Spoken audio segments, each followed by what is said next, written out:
What's up guys, it's Topsy and welcome back to another video. And you know what sounds pretty fun right now? Making a nice little tier list for speed duels once again. I've already done this quite a few times on my channel, but for today we're going to be tiering every single piece of product Konami's ever released in speed duels, and there's a good amount of it. This idea was presented to me by one of my lovely subscribers, and honestly that sounded incredibly fun, so I decided why not, let's do a fun little video about that. So in this video, essentially what we're going to be doing is we're going to take every single piece of product Konami's ever released, from the first ever starter deck ever released to the newest Speed Duel box Battle City Finals. And then we're going to be judging them based on the following criteria. We're going to be basing it on just how fun it is to play out of the box and or just in a sealed environment, the overall quality of the cards, and pretty much just like bang for your buck, you know? So we're going to be taking all that into account when making our grades. Of course, do keep in mind, this is all going to be based on my personal opinion, so I'd love to hear all your thoughts in the comment section below. So if you do end up enjoying today's video and would like to support me, then leaving a like and subscribing to the channel is the best way of doing so. And if you'd like to do a little bit more, then I do have channel memberships on my channel now, so that's another way of doing so. With that being said, let's dive right in. Alright then, so here we have the tier list with every single piece of product Konami's ever released, and yeah, you know what, that's a surprising amount of stuff. So let's see, how do I want to go ahead and start this? You know what, let's go ahead and do the definitive F tier product Konami released, and I kind of hope you all agree with me on this, but it's going to be pretty much every booster box ever released by Konami. That being, yeah, like all of them. They're so bad that I don't even know them by name. It's like Arena of Lost Souls, something else, Warriors of the Deep, whatever. Overall, booster boxes were a horrendous idea from Konami to go ahead and present for speed duels. The fact that they expected players to go ahead and rebuy like these shitty cards that they had already had in their bulk pile. The fact that a lot of the decent cards were high rarity, and it just wasn't valuable whatsoever. So booster packs were a terrible idea, really bad product, and I think it's like a definitive F tier. All right, let's see. I feel like, yeah, give me the comment section below. Did you guys actually like the booster boxes? I feel like the definitive like conclusion from the community is that this was just a really bad idea from Konami, but I'd love to hear your thoughts. Moving up on the tier list, we are going to be moving on to the starter decks. And honestly, some of these were a hit, some of these were a miss, so let's go ahead and talk about them. First with Duelist of Destiny or Duelist of Destiny Masters. I think this is like a D tier. All the decks in here were really mediocre. We had like Yugi good stuff, we had some watered down tunes, and then we had like very watered down Gravekeepers as well. There was very better rendition of these decks in later sets, so it's not as bad as the booster boxes, but honestly it's kind of like a whatever one. And honestly, Duelist of Tomorrow is better. It did have Harpy Amazonas, it had like Dragon Collar Turbo, and then random Joey stuff, but I don't think it's like enough to be like a C tier. It's just like a notch above the Duelist of Destiny or Duelist. I forgot these the names of these two sets, but they're only like D tier for me. Like we have way better sets available to us, and these are just kind of mediocre, kind of forgettable. Continuing on with the starter decks, we have the Ultimate Predator set. Not ironically, this is a really decent set overall. I'm surprised that they managed to make these two fairly one-note strategies pretty fun. The fact that both Weevil and Rex in this deck box ended up getting a 30-card deck that's divided into two separate decks depending on how you rearrange their strategies. I thought that was like a really clever way they went about doing this. But besides that, some of these decks are kind of simplistic. They don't truly help you facilitate what the deck is trying to accomplish, so I do have to knock in some points for that. But as a whole, it's a pretty okay set.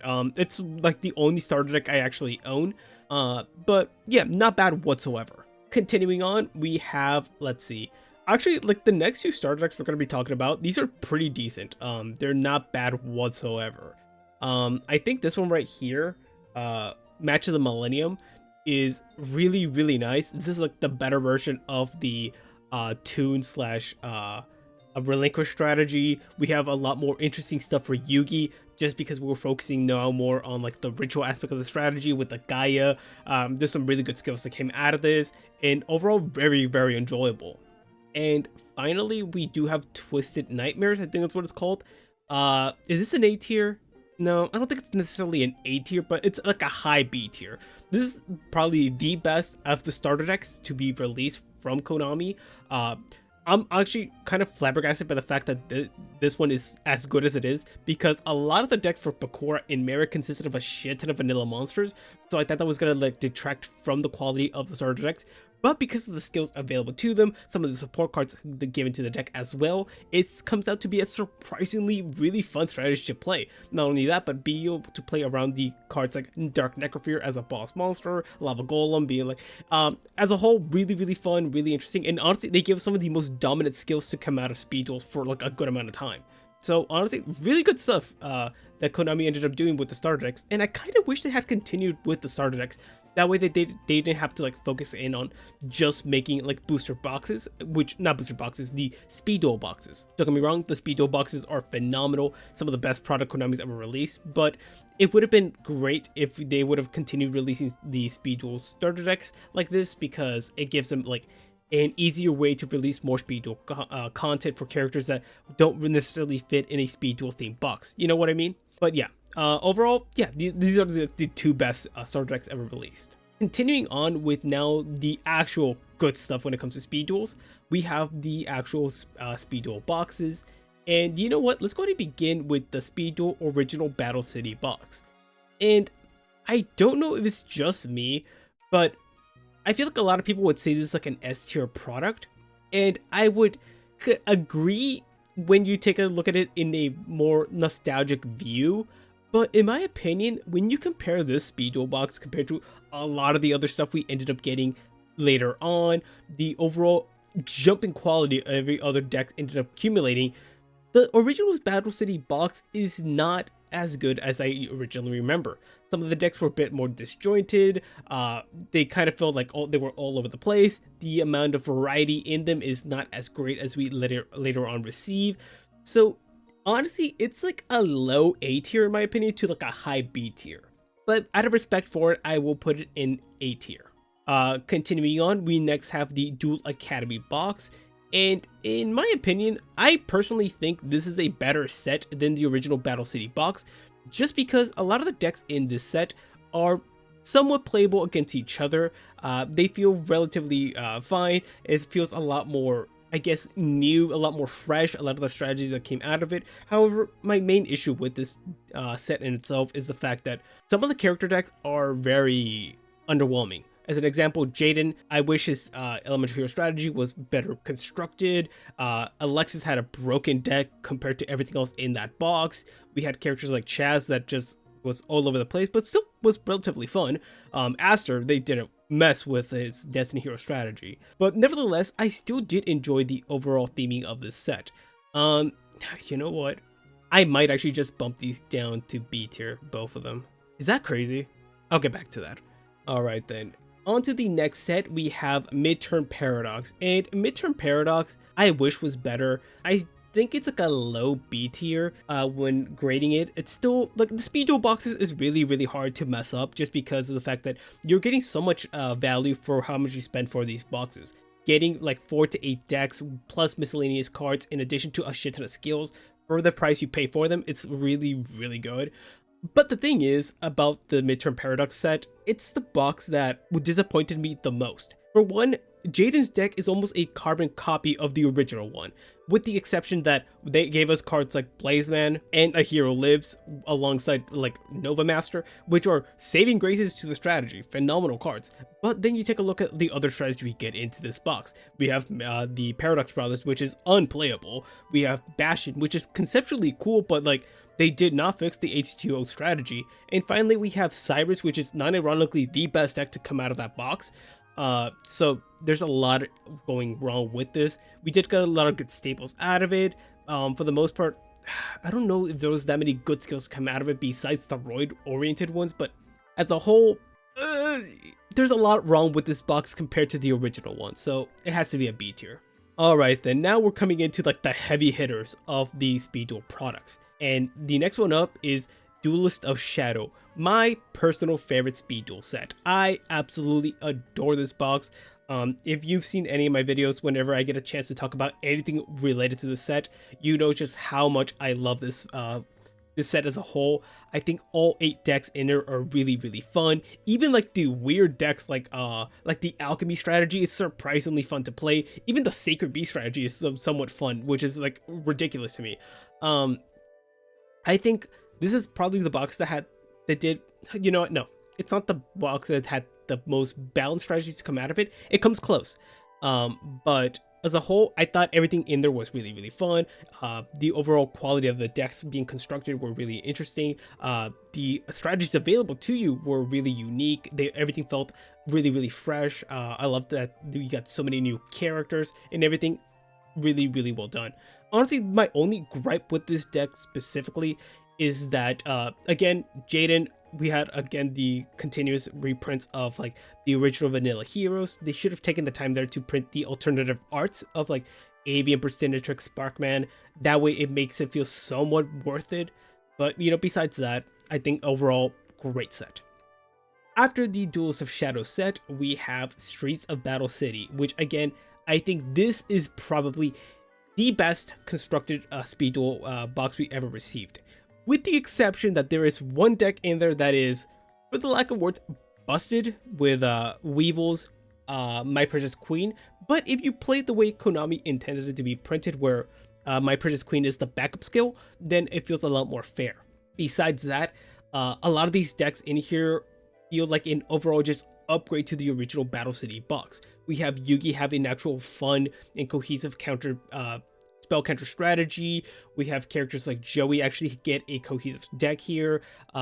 We have a lot of variety. The one deck that I didn't particularly like to come out of this set was the original, was the Esperoba deck.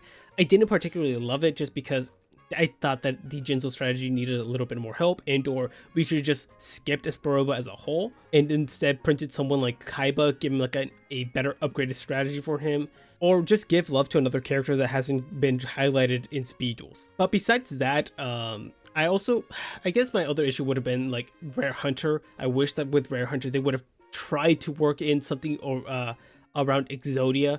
It would have been a little challenging just because Exodia and Speed Duels gets a little rough, but I feel like they could have done it if they got creative with it. But besides that, yeah, overall great set. The power level feels really, really good, where you can compete with almost any deck in there. The skills are phenomenal. The reprints are great. The cards chosen for the secret rares, it was just an overall phenomenal set. After that, we have Midterm Destruction, and in my opinion, this is the best Speed Duel mini box. Like, it's not even close. Its only competition is Midterm Paradox. Never mind, it's not much of a statement actually. But this set is so damn good that it almost makes me think that it's an S tier. The only thing keeping it in A tier still is the fact that it's a mini box. So you have to have like such insane quality in order to make it to S tier when you have working with a mini box specifically. I feel like there could have been still more you could have done with Midterm Destruction as a whole. I think Sartorius' deck needed a lot of help. They should have given him a more Arcana focused skill to make it compete against the other decks in there, because like Jada's Neospatial strategy, Hassleberry's Dino strategy, and finally Jim's Fossil decks, they're all phenomenal. The one outlier here is the fact that Sartorius' deck is really dookie. Like, it's not good whatsoever. It fails to do anything properly, and honestly, whenever I played with that one, I would just wish that I didn't have to resolve the effects of the Arcana Force monsters. And that's honestly the main thing holding it back. But besides that, like, I think this set as a whole clears sets like Battle City and Duel Academy and everything else before it. I think it's just an incredibly constructed set. Finally, we have Battle City Finals. And I absolutely adore this set, but I do have my gripes with it. Overall, I think this is an S tier. I'll come out and say that. I do think it's an S tier, but my main issue with this is the fact that Konami, it felt like they still had more content that they wanted to continue releasing for Speed Duels. When you take into account some of the cards that were printed in this, like Max C, it feels like they were planning on continuing on with Speed Duels, but they decided to pull the plug last minute. Also, with some of the characters they ended up introducing, like Duke and Noah in the miscellaneous, it felt like they were like setting up for them to receive more support in a future box. And it especially feels like that when you take into account like the skills that they ended up receiving as well. So that's one of the big things that felt really disappointing from this box. But my overall gripe in addition to that was the fact that some of the cards we ended up getting were so over the top that blew my mind, because typically Konami does sprinkle in some really powerful cards here and there with each new box. Hence, like, Midterm Destruction gave us like Sakuretsu Armor and MST, two immediate cards that became like staples of the format. But Battle City Finals took that to a whole new level with releasing cards like Reborn, Swords of Revealed Light, Quaking Mirror Force, the Amazon's deck, like all the support that strategy ended up getting. Like, there's so many broken cards that we ended up getting in the set that it felt like, whoa, like an overload. And not only that, but some of the decks in this set feel incredibly powerful. Ergo, the Shizu deck, the Mai's deck, Yugi's deck. Then other ones felt a little more middling, Bakura, Merrick, and then there's some other decks that felt really, really bad, mostly just Kaiba. Also the Joey's was great, but that's the thing. This one felt really off balance. Like, don't get me wrong, like, you can still compete, like, you can still have a great time playing with this box in a sealed environment, but there's clearly like better decks in there, like that if you know you're gonna go up against that strategy, you're like, oh boy, I hope they break. But that's like my main gripe with it. It's just some of the decks are just way too strong. And yeah, that's pretty much my opinion on this. I think this is an overall pretty decent ranking of all the sets that we ended up receiving. But in the comment section below, I'd love to hear your thoughts. Do you agree with my rankings? Do you think I tiered something way too high, something way too low? Would you shift anything around here? I'd love to hear all your thoughts in the comment section below. And if you end up making one of these lists on your own, then I'd love to see you guys share with me, either on my Discord, on Twitter, or just in the comment section below. I'll have a link to the tier list maker with this specific tier list if you want to try it out on your own. But with that being said, guys, I've been Topsy. Have a wonderful rest of your day, and I'll catch you on the next one. Bye.